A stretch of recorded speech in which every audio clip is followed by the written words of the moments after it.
Hey everybody, Jacqui Lewis here. Welcome to this second season of Love, Period.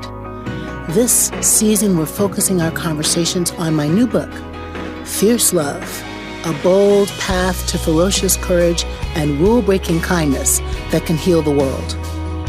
Each of my friends will be helping me to think about the themes in each chapter, 9 practical practices that can help us love ourselves, love our posse, and then love the world into healing.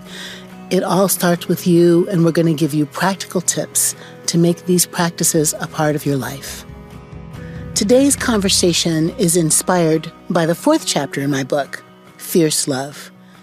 Show kindness and affection wildly. This is Fierce Love made real. I thought it would be wonderful to bring in my friend Frank Schaeffer for this conversation. He just wrote a book about love, about building new kinds of relationships, about deciding what's important and prioritizing our families and our friends. Frank grew up in a fairly famous evangelical family, and he would say his family is responsible actually for much of the politics of the evangelical church. He's reformed, he says, and he's an artist, a writer, and a primary caregiver for his grandchildren. I hope you enjoy this conversation. Frank Schaeffer, I'm so glad to spend some time with you today. How are you? I am extremely well, all the better for seeing you, and I'm thinking fondly back to a few days ago when we were in New York together. Right, on Rod Colburn and Allie Colburn's roof. Wow. That's right. Odd place to meet, but hey, that's how it is. We were up on top of Wall Street talking about things that didn't exactly fit in with that part of town. Right? You know, it's a strange place to launch a revolution from, but there we are. That's where we chose to do it. That's correct. That's correct. Frank, speaking of meat, someone asked me earlier today, how do you and Frank know each other? How would you tell that story? How do we know each other? I have no idea. Maybe we met somewhere in another dimension, and now we're trying to remember. All I can remember is we were on a bus somewhere, and then before that I knew who you were, and before that I knew friends of friends. So the 6 degrees of separation went from 5 to 4 to 3 to 2 to 1, and then we were in the middle of nowhere on the Vote Common Good tour, and you were a spokesperson and I was as well. And then all of a sudden we were doing something together in an event, and then in another event. Right. And so it just kept growing. And then I read your book and became an enormous fan of the book, found myself at the rooftop event promoting it as if it was my book, and then remembered I was there to promote my book. Frank, you were very generous. You had me, you had John Pavlovitz. Yeah. You were like, these are books. But see, here's the difference. I hadn't read John's book. I'd looked it over, and I was promoting him because he's a friend of mine, and he was in the hospital at the time. Yeah. And I wanted to do something for him.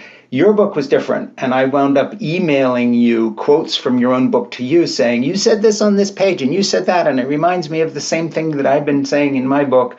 And I realized very quickly that, in fact, our 2 books really did belong together being presented. And so then I got back to my friends who were doing this rooftop event, and I said, listen, I don't want to do a launch for my book by myself, and I want you to include me in Jacqui's event and or the other way around, or if she wants a separate event, fine, but I would like to be up on the platform with Jacqui, and that's in the end what turned out to be. So in the end, I was kind of demanding that you be part of my book launch or I be part of yours. I don't know how you put this, but I did. After I read the book, I said, no, I want to be able to stand up and talk about Jacqui's book and not just my book, in the context of the overall issues we address together. It really did feel like, and really does feel like, we gave birth to, fraternal twins? Would that be if they were twins in different bodies? I don't know if that's biologically possible, but it did really feel, Frank, like you and I had both absorbed something, introjected something in the zeitgeist, in the world, needed about love, and then tried to make meaning of it and put it back out. Yeah, and I'm sure people who were at that event or who were watching it or who now are interested because of what we're doing here today and go back and watch the event, which is available on Vote Common Good and also on my social network stream and yours and so on, they're going to think we somehow rehearsed something, because it looked like we planned this, but actually it really wasn't rehearsed. It was a very natural fit. So your book, Fierce Love, is when I read it, I thought, okay, this is the second half of my book, Fall in Love, Have Children, Stay Put, Save the Planet, Be Happy, because my thesis is that we should not judge people on the basis, or ourselves and our lives on the basis of our current definition of success, which is all about career, position, and money, but rather on the basis of the quality of our human relationships in our lives to other people. And that is how a happy life is lived. And then your book goes on and defines that and says, those relationships rest in a loving relationship. Here is an entire book on what I call the pattern of love, how you fall into love. And it was sort of crazy because, as I told you at the event we did, my only regret when I read your book was that I read it in a context in which my book was already done, closed out at the publishers, because I would have changed some things. I would have quoted you throughout the book, and made use of it. And that's, we'll if I ever write another book, I'll be quoting you. Yeah, that's my next book. There we go. Yeah. That's your next book. Frank, you were I just want to say, you and I have both been reflecting on love and kindness and relationships. And just to say publicly in this space how very kind it was to have someone with your background, your published record, your filmmaking, your art, all your gifts, to read my book with such intention and send notes back. I mean, Frank, that doesn't happen. So thank you for that. It was a very generous, affirming, loving thing to have Frank Schaeffer read my book and be like, on page 36, this was, that was really beautiful. I want to thank you for that. Well, and I was copying other people because I want to make sure that people I know who say they read people's books but don't, let's be honest, I love your book. I want to make sure that they understood that, no, you have got to read this. So I wanted to spread that around a little bit with some folks and let them know that this was for real, because I kind of fell into it as someone looking through something because maybe we could talk about it sometime, and it drew me in.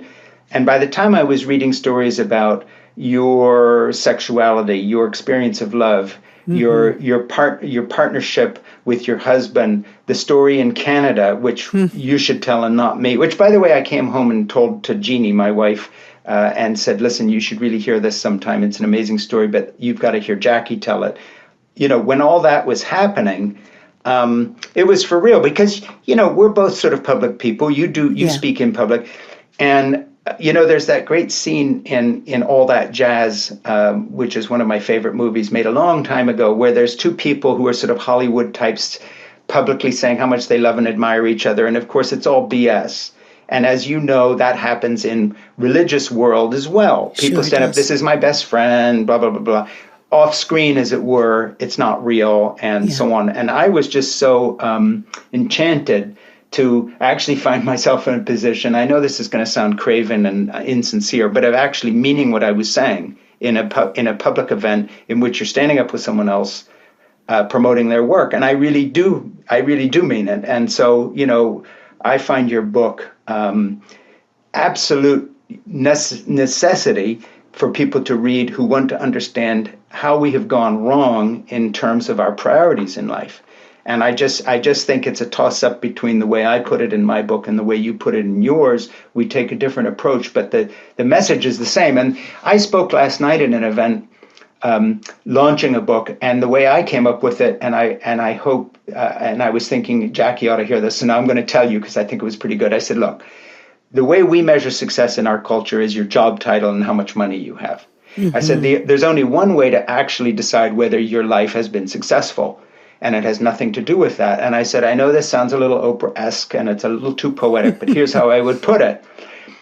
You can, the way one really judges oneself in a truthful manner that reflects what life's really about is this. It is what you see written in the eyes of the people who know you best. And if you see joy, and if you see peace, and if you see happiness when they're looking at you, that is their expression. You have been successful as a human being. If you see fear, if you see uncertainty, if you see terror, would be even worse. If you see disdain, you have not been successful. That's it. That's your mirror. Not how much did you earn last year? What is your position in your company? And I said, if we can recalibrate society that way, and by the way, I mentioned your book. I said, if we can recalibrate society, as my friend Jacqui puts it, by a standard of fierce love, that is a whole different culture than the one we're now living in. And so I really do think that's a unified message that you and I are out there presenting with these books.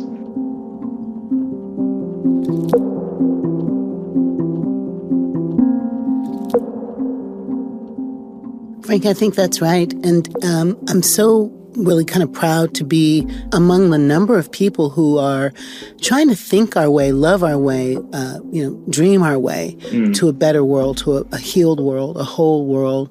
Michael Lerner, right, his book Revolutionary Love, Valerie Kaur, her memoir of Revolutionary Love. Even, Linda Sarsour, No Time for Bystanders. I know I'm making that up. But I think there is something in the water, something in the zeitgeist that's a response to the other stuff that's in the water. Yes, I agree. Right? The way we have come to a place of such, rancor, us, them, violence in the language, vitriol, hatred, pain. I think people yearn for a kinder, peaceful, loving world. And so, I'm struck by your kindness in these moments. And I just wonder, you've had a really fascinating life, right? A little too fascinating. I'm trying to get the ringing out of my ears. Your fascinating life is in the public square. Yeah. But I was really struck by stories you told in the book about where kindness is grown in you.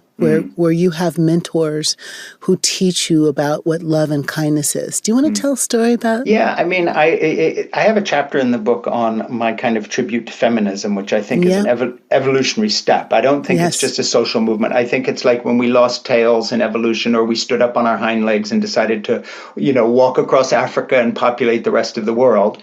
There's a moment in history when things aren't just chosen anymore, they're almost foreordained. And I think feminism is one of those things. And in the course of that chapter, I start with very personal reminiscences of the women who literally changed my life. Right. One of them was, I'm dyslexic, and I was sent to a boarding school when I was 10 years old in the United Kingdom. And here I am alone. It's not even a grade behind, a lifetime behind other students. Mrs. Park, Eunice Park, wants to cast me to sing in an operetta, HMS Pinafore. Right. And I'm saying, hey, I can't even read the script. And she says, well, what if we sing it together? So here she is working alone with this little kid who's completely lost, basically teaching me the lyrics by singing them with me. Another couple, a lesbian couple actually, who were in my parents' ministry and were, quote unquote, unmarried ladies who lived together. Nobody would say what it was back then. But of course, they were a wonderful lesbian couple. She was a former opera singer, sat me down, played me music, showed me art. And as I look back, I realized that, actually, I don't know if this is your experience, Jacqui, but if you think about it, there's very few people in your life that actually change your life. And it happens that the kindness of a number of women in my life, up into the present with Jeannie, who I've been with 52 years now, the people who reached out here's the context, it was always to share something beautiful with me. So Mrs. Park said, it doesn't matter if you can't read. I'm going to teach you the lyrics and you can still sing in this operetta, this little school play we're putting on, because let's see if you can learn something to music. This is before anybody did any of the studies, okay? This is just kindness of her heart. We're talking the early 1960s. This would have been 1962. Jane Stuart Smith, this opera singer, sits me down and starts playing me records of Italian operas, and at the same time showing me artworks by people like Bruegel the Elder. And how does she get me interested as a 7-year-old or 8-year-old boy? She says, look, there's 2 bottoms sticking out of a window. They're pooping into the river. Now she has my attention. Now you have to look. And I'm sitting there going, wow, yeah, so they are. And of course, then you can't pry me away from Bruegel the Elder. It's like he paints weird stuff. When I look back, the women who did this, what ties them all together, none of them knew each other. It was not only kindness, but it was seeing somebody who was sort of lost and trying to figure out where they belonged, and offering them beauty on a silver platter. Jane, literally, it was art books, opera, tea and cookies. And I love that. And Unicy Park, it was an old piano that hadn't been tuned for 20 years in the dining room, sitting there with this little boy, spending hours teaching him the lyrics by singing them with him until he memorized them because he couldn't read well enough at the time. At the time, a kid just takes this for granted. Looking back, I just say to myself, these are my angels. These are my saints. They rescued me. Oh, my gosh. I love that. I love that. I love that you were rescued. I love that you were given beauty with tea and cookies, which is also beautiful. That's it. And the way you took all that in, Frank, comes back out to the little people in your life. The way you introduce your grandchildren to art and to beauty and to music, and all the love that pours out of you to them. I use it as an example, actually, in the book. I say, listen, I talk about have children. I said, I don't mean biologically you have to have a child. There's a lot of people who don't have children that actually, if I can use this as a verb, they mother the people in their lives. Yep. And I don't mean that in a gender-specific sense, more than some biological parents do. Yes. And Jane, at that point, was my mom. And I'll go even further, and I've used this example before in public with you, but for instance, right now you have a podcast. What do parents do for children? They let them shine. You are now in the role of a mother to me. Mm-hmm. You are my parent right now because you've invited me into your space to do what Mrs. Park did for me with that old piano. You're saying, okay, beautiful. Frank Schaeffer, faults and all, I care about you, I love you. I'm going to give you a moment of space in my space and let you share your story with somebody. Well, excuse me, that's what parents do. So right now, Jacqui, you are my mom. Oh, and good. I like that. I mean that literally. Yep. And then, when I was at that public meeting talking about your book and promoting it, all I was doing was being your parent for a few minutes. Yep. Because that's what good parents do. They promote their children.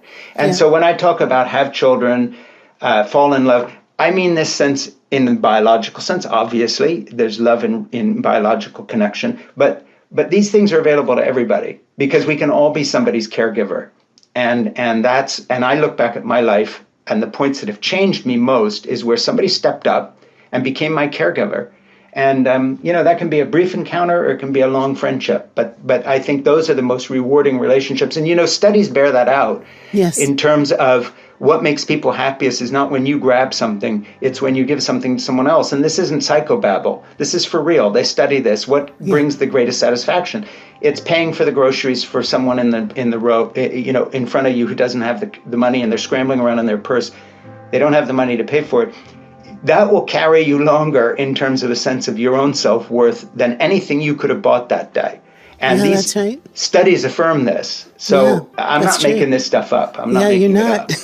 and experience affirms it, right? I mean, exactly. I love the way you talk about this mothering that's not gendered, that is an opportunity that all of us have to offer, but also many of us have been touched by an angel in the way you were touched by those two angels.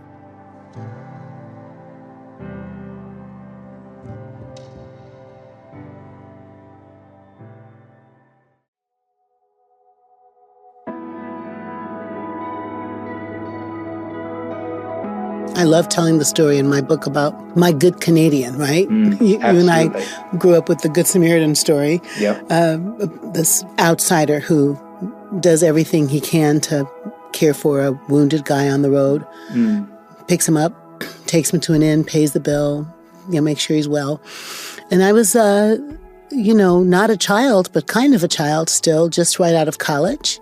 And, kind of moneyless and on a tight budget, traveling to a wedding with my boyfriend.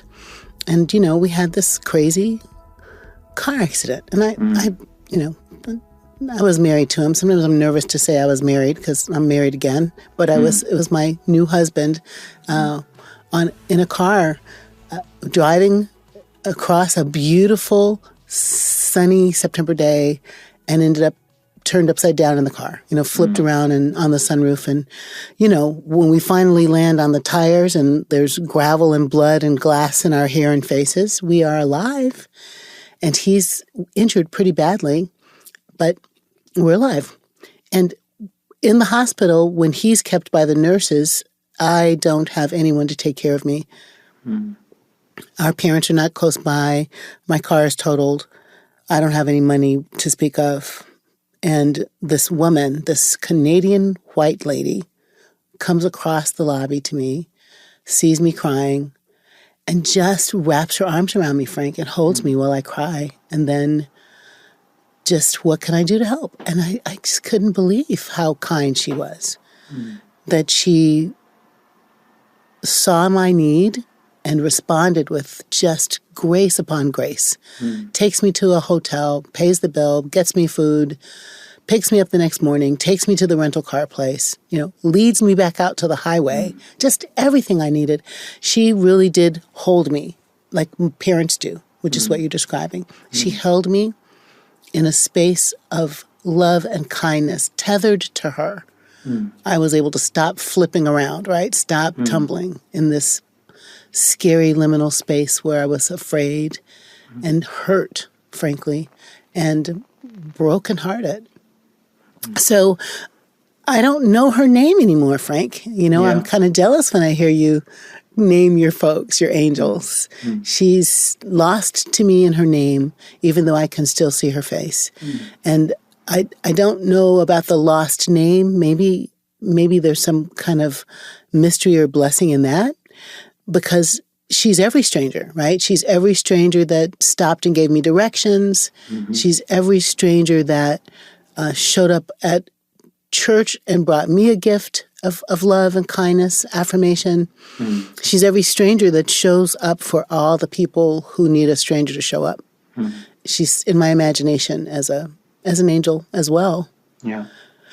Yeah. So, what is that? What is the thing, Frank, that makes someone go way out of their way across the line, across the borders, to do love? What is that?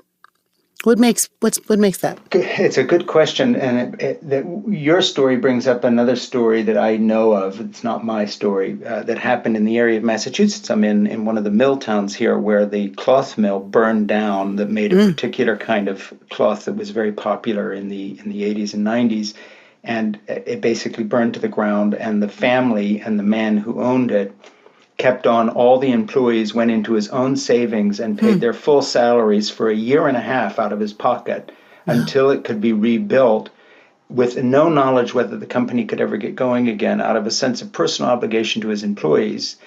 When I heard that, and it happened during the time I've lived in Massachusetts, I was just thinking the difference between that reaction of his and the quote-unquote business ethic of most corporations, where the differential between what the executive earns and everybody else has just grown exponentially over the years. Yes. And, I think that both of us, and, people look at my book or they look at your book and they're saying, well, what would the result be if people did this? It would change things in the sense that if employers saw themselves in the position of caregiver, rather than hearing a story of yours and your angel Canadian, or me and my opera singer, and thinking, oh, well, that's very nice in private. Yes, I've done some nice things for people individually. Understanding that if we lived in a country where the sense of obligation from employer to employee, or within families, the family dynamic was as caregiver first and as business person second, they would come back and say, oh, well, then how would you make a profit? And my view would be, you would make a larger profit. So first of all, you would be happy. So would the people you're working with. Yep. The first corporation that comes along and applies the lessons of your book fierce love, or the lessons that I talk about in my book, where there's actually a legislative agenda in the last chapter saying, hey, here's what we ought to do. Let me just give you some examples. Let's say there was a company down there on Wall Street where you and I were on the rooftop, or any corporation anywhere that said, look, from now on, we're running a nursery in the corporation that's going to hire top-class caregivers, pay them well, and we're doing it for our employees so that a parent, I didn't say mom, a parent, any parent can bring a toddler to work. And the nursery is within the context of the corporation. And by the way, from now on, if the caregiver calls up to the 18th floor and says, by the way, Joe, your son is throwing a fit and crying and not used to being here, they can take 10 minutes off and go down and work. What would the result be? So, we have these crazy little things where we think it's a big deal if there's a lactation room for somebody to pump breast milk. Right. Excuse me, we're mammals. Of course there should be a lactation room. Yes. We think it's a huge deal if we provide a little bit of health care for somebody. Excuse me, how about telling people that they can have a child, be welcome in the corporation, take time off with them, that it's not related to gender, paternity as well as maternity leave, and if they need time off during work to come to the company-run, paid-for nursery school, we hope they do, because if they're happier and the child is happier, maybe they won't do what's happening right now. That was, again, today in the Wall Street Journal, headlines. How many people are quitting their work because they've come back from COVID? They're so angry that now they're stuck back in their corporate world. They want to go home and isolate again with their toddler, or just have a life along with business. So I think when you look at your book, when you look at Fierce Love, or you look at my book, Fall in Love, Have Children, etc., there is a direct application to what I would call the real world. What I would tell someone in a discussion is, no, Jacqui's not being sentimental. She has written a guide to the reformation of American ethics in business, if you would only listen. Because if a corporate leader would read your book, if he said, listen, everybody in my company is now going to read Jacqui's book, they could change the dynamic of the entire corporation. They would have loyal employees who would stay with them forever. They would make an enormous profit. That's not why they would do it. But the idea that somehow, I guess what I'm getting at is this, the idea that somehow Fierce Love, or my book, Fall in Love, Have Children, somehow is ethics or theology or be nice or because Jesus said so. No. These are the most practical books you can read if you want to actually have a company that turns a profit and keeps its employees forever. And I dare say that because I think that if we could treat people as humanely within the corporate world as that Canadian woman treated you, the loyalty to that company by both the customer and the employee would be massive. And American business employers, our nation, our tax system is just plain stupid because it doesn't reflect the ethics of the stories you tell in your book. And if it did, we could change our culture. And I really believe that. I don't think that there's a business world and a private world. I think it's all one world. And if we flew by the directions of your book or what I'm calling for in my book, we could change it. And it would actually benefit everybody, including the shareholder. It's insane that they don't do it. I think you're so right, Frank. I don't even want to jump in. I just want to go, amen, amen. But that's true. I mean, this call to love, this call to reorder our values, or maybe it's a call, Frank, to remind ourselves of who we are. Is that too optimistic? I don't know, right? Like this idea that you said it, we walk out of a cave, we march across Africa. We're all African Americans, everyone. We are indeed. We walk across Africa, we understand Ubuntu, right? This idea that we are who we are because we are all in a community together. And then we are separated from that part of ourselves. I think we forget that we know that we're better together, that the best, strongest way to survive in the world is together. We're not... all the cultures are not as crazy as we are, Frank, right? I mean, Asian and they haven't been in the past, because if they were, Jacqui, none of us would be here. Right, exactly. If this was our evolutionary history, none of us would have made it.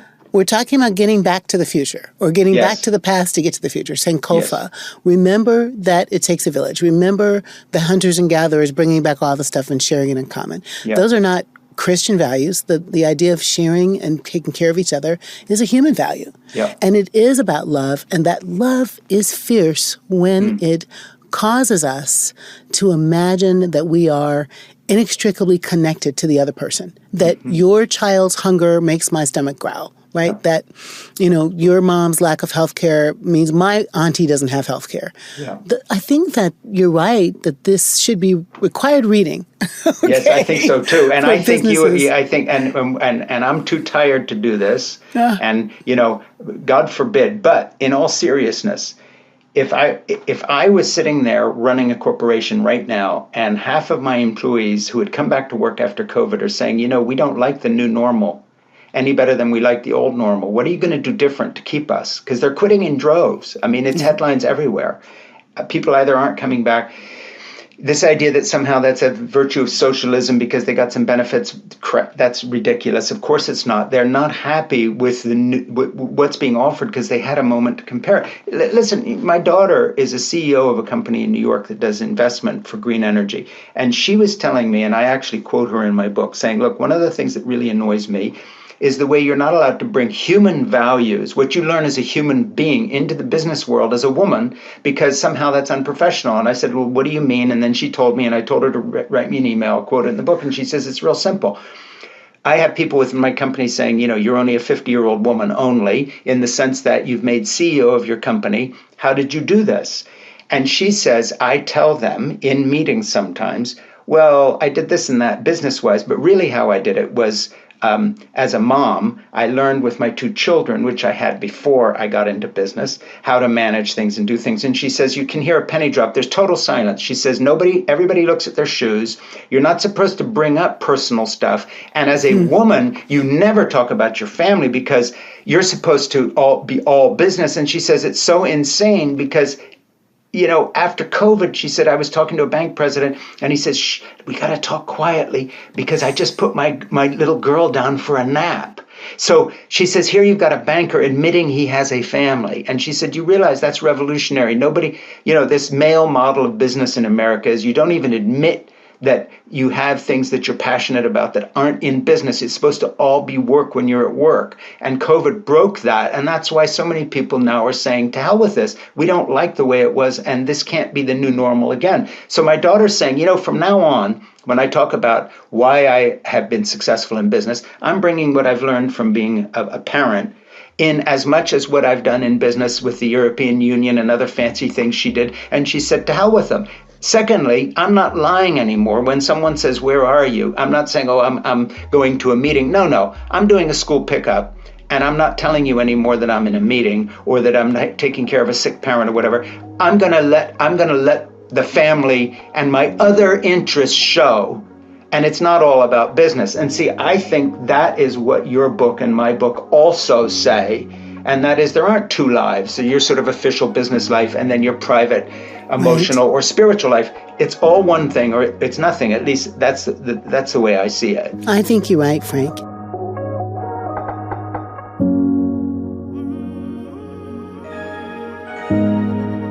What I think is really wonderful about your book and the kind of call to action is a call to reordering our steps would be a kind of a gospel song, a call to reordering our steps in what's important, to anchoring ourselves in what's important. Love is important. Kindness is important. Family is important. The vocation of being a family is an important calling. And if we have a whole life, not a fragmented life, I think you're saying, in the whole life, the values of compassion, tenderness, patience, the ability to see each other, support each other, sharing resources, sharing wisdom, those values will make a better human and therefore make a better worker and therefore make better business and therefore make better government and therefore make better church and therefore make better synagogue because the humans are better. The humans are loving. The humans are kind and gentle. The humans are not competitive and are constructive together. This is my vision. This is what drove me to kind of 9 years of contemplation about this book and 9 months of giving birth to it. Is can we have a revolution, Frank, of values? Can we? So I guess I'm asking you a question now. Can we do you still have hope that we can have a revolution of values? Yeah, very much so, because of the very fact of what we've been talking about here just a few moments ago, and that is people quitting work and taking a look at their lives because COVID interrupted the stream and forced us, sort of like a memo from Mother Nature, to say, what do we actually care about? And it turns out we don't all instinctually care about having power over others or the most money or the most prestige. When people are given the opportunity to discover a little bit of humanity in their life, they get a taste for it. You know, it's like the young, ambitious, striving parent, male parent, for instance, who basically says, you know, I never knew what this was all about. I would have done it years ago if I had known the pleasure I have taking care of my child. And until it happens, they haven't a clue, you know, how they really feel, because they've never been given the opportunity. So I do have a lot of hope. I have a lot of hope because I'm an optimist based on the fact you and I are sitting here talking. And I mean by that, you know, if you look at that trek out of Africa, for instance, and you think about Lucy, the first hominin that is so named, shares the name with my granddaughter Lucy, or vice versa. But anyway, if you think of that story where she fell out of a tree and broke her bones, and that's how when they put it back together and they looked at the breaks in her bones, at first it was just a fossil discovery, but now they're saying she probably died falling out of a tree where she had gone either to hide or to sleep for safety. You know, all of a sudden now she's a real person to me. You know, little Lucy is not a fragment of a fossil anymore. It's a little girl that fell out of a tree. And, you know, I'm seeing my granddaughter there. The fact is, the only reason any of us survived is because there were other Lucys that fell out of trees. And there was somebody there who was a stranger who picked them up. There were Canadian mothers in Africa. You know what I'm saying? That's great, Frank. I'm going to quote you on that. Canadian mothers in Africa. There were Canadian mothers in Africa before you met your Canadian. That's and right. I really believe that. And so when I look at the trajectory of our human journey, we're not here because fancy stockbrokers. We're not here because of billionaires doing space shots. We're here because there was a Canadian mother in Africa who picked up another Lucy. So she survived, and she's your great-great-great-great-great-grandmother, and we're related because she's mine too. That's not fanciful. And when you look, for instance, at some of the biology I talk about in my book, love is not something Oprah talks about that exists out there in drama and movies. Love's an actual biological reaction, because evolution knew that parents would kill all their children if they didn't experience love for them, because it's so maddening sometimes. Love is a biological reaction because we would all kill all our mates if it wasn't for the fact that our brain chemistry actually says, no, you love this person, and it's going to be the most immense, the most powerful, the most overwhelming thing that you can ever feel in your life. Right. And we're going to give you this gift because otherwise life's just too damn annoying. Yeah, and right. You're not going to get through it. So when you see that love is actually woven into the biological fabric, that means that Lucy and people like Lucy could walk out of Africa in groups that would be self-sustaining and care for each other and share, it begins to make sense that what you're calling for in your book, Fierce Love, is not some sentimental attachment to goodness. It's the actual biology of happiness. This is science. It's not sentiment. And so I just think it's such a powerful argument that you and I are making, because truth, I'm going to go way out on a limb. Jacqui, truth is on our side, and the truth of experience is on our side. That's and right. You know and I know that unless someone is a sociopath, if you can get past that onion layer of hard shell and I don't admit anything, and you get down to the next layer and the deeper layers, every single one of the people you and I know will admit at some point that what they really care about in life is not what our culture tells them they should care about. It's deeper things. Right. And it's just we're afraid to go there. So it's the young father who's the fancy guy earning $1 million a year on Wall Street. If you really dig down, what he really cares about is he's heartbroken because his boyfriend left him, or he really cares about the fact that he's had this baby now and he's discovered, what have I done with the rest of my life? Why did I wait till I was 47 to finally commit to somebody? The best stuff, I should have done this years ago. Why is he saying that? And you must, as a pastor, talk to people who tell you these things. Oh, absolutely. I mean, I think our deepest yearning, and I'm probably am sticking this quote in the wrong mouth, but I think it's my professor, Jim Loder, who said we're all yearning for the face that will never leave us. Yes. We're just all yearning for a face that will look over the crib and keep coming back, that will look across the room and keep coming back, that will go to sleep with us at night and spoon us and keep coming back. We want to be seen, known, and loved by a loving presence that will never abandon us. Yes. And that same professor says love is the non-possessive delight in the unique particularities of the other. Non-possessive delight. I love that. So, Frank, let me ask you, what do you know for sure about love? You're a storyteller, so I'll tell you a story of what I know for sure about love. I was driving home from New York this morning because I did a book event last night, and getting gas for the car, was it yesterday? Yeah, yesterday. I went down and came back. I took a turn out of a gas station and ran the side of my car, caved the door in on a fire hydrant. Oh, no. Then ran over and rented a car. Was very lucky to get one because the doors all caved in. I knew some police officer would stop me and told my wife, I've just wrecked our car. And Jeannie was very kind about it and knew that I would be driving off very shakily, insisted I stay down there the night because she said, you're too tired, you're going to crash another car, if the rental car on top of this. But while I was gone, and I didn't dare ask her to do this, even though we've been together a long time, she took the car that I had done this to while I'm gone with her own busy life and went up to a body shop and had them tell her what was going to be involved, all to put my mind at rest so that I could come back knowing that, because little things in life like this hang over you more than the big ones. You know how that is. Yeah.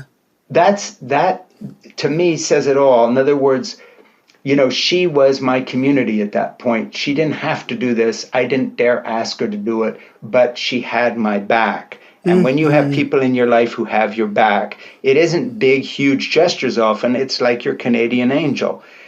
She did do a big thing for you, but it starts with just coming over and saying, are you okay? Are you okay? Right. Yeah, what can I do for you? Frank. And so, for me, I love my wife. We've been together forever. But let me explain something to you. And the reason I passionately love her is because Jeannie steps up and does things, and I like to think maybe I do similar things in return. So it isn't the big drama, it's the fact that you're not alone. And when you and I look at the stories, and there's so many thousands of them literally about the measurement of loneliness in our culture, the pain out there is ridiculous. Yeah. And if I can just put it this way, it's because there's too many people who don't have Jeannie or a Canadian in their life who says, yeah, you drove into a fire hydrant, and of course it's your fault. She never said that. But, while I'm on the road, I got you. Yeah, I got so you. That your mind can be at rest. This isn't so bad after all. I'm taking care of this for you. And that's love. That, by the way, is a good definition of love. That's what love looks like. I love it. That's what love looks like. I got you back. I got you. And Frank, when I say, fierce love, what comes up for you? Just fierce love. That's an interesting thing, and I would put it this way. I would say the greatest joy you ever have in life, the experience of giving love, is when literally you expect nothing in return. So that it's those times someone reaches out to love you in which nothing is expected in return. In other words, it's a demonstration that they believe in the intrinsic worth of love by itself, not what it can lead to, not what you get out of it. Right. But literally that moment in and of itself, if this is all that happens, it was worth it. So that, I think that's the beauty of all real relationships, is the intrinsic worth of anything. In other words, if you don't believe in the intrinsic worth of art and you just think it's a means of making a political statement, I'm sorry, it's crap. If you don't believe in the intrinsic worth of love and you think that it's a way to get things out of people, it's crap. If you don't believe in the intrinsic worth of music and you think that it's all about a record deal, it's crap.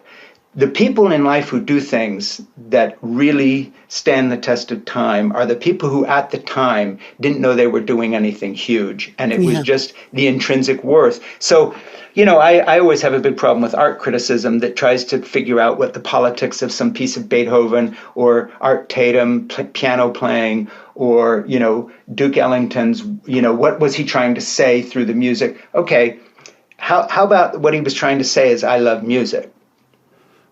Yeah, I hear that. And I think it's the same thing with love. Yeah. Parents don't love their kids so they can grow up and support them in their old age. They love them in that moment more than anything else, and they can hardly express it. And if that's all that ever happened and they all died 10 seconds later, it was worth it. And I think that's intrinsic love. So to me, it was a long answer, but fierce love is love in which you experience the intrinsic worth of love without even thinking about it. And it's so powerful that it blows away all other considerations, in the sense that you're not doing it for a reason. You're not expecting anything in return, whether it's the giving or receiving. It's like a bright light at that moment. When we were together in New York, the next morning I drove home and for a moment, everything, New York sometimes just looks so beautiful. And I thought that this 10 seconds on the FDR, going up, coming out of the city with the mist over the river and the light on the buildings made this whole trip to New York worth it. If this is all I take away from this trip, I'm glad I did it. And I felt the same thing when we were on the rooftop together. You reached over and you took my hand, and I remember I kissed your hand and you kissed my hand back. And I thought to myself, okay, let's just say that was the only thing that happened that night. That was a moment that I'll always remember, because it cut through everything. And you didn't do that because then I handed you a $10 bill. I didn't do that to look good.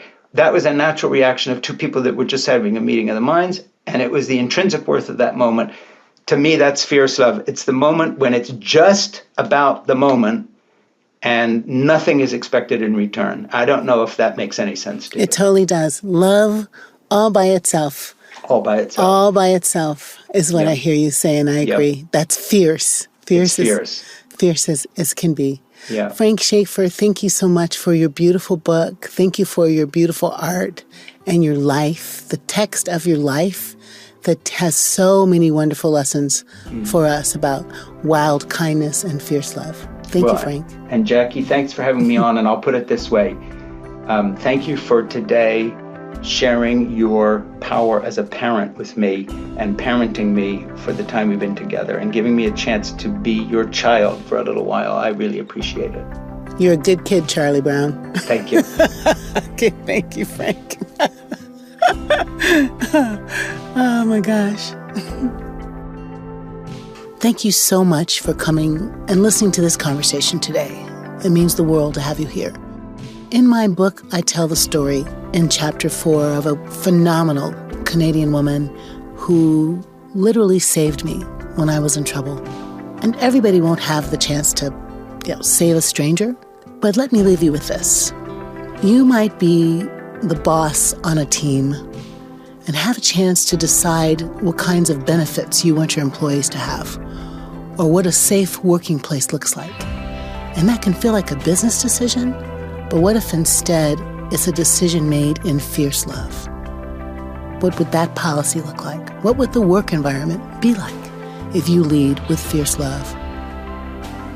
Or you live in a neighborhood or in a building, and some of your neighbors are older than you and can use some help. What if you make a daily practice of imagining one small act of kindness that you'd give to a senior in your building?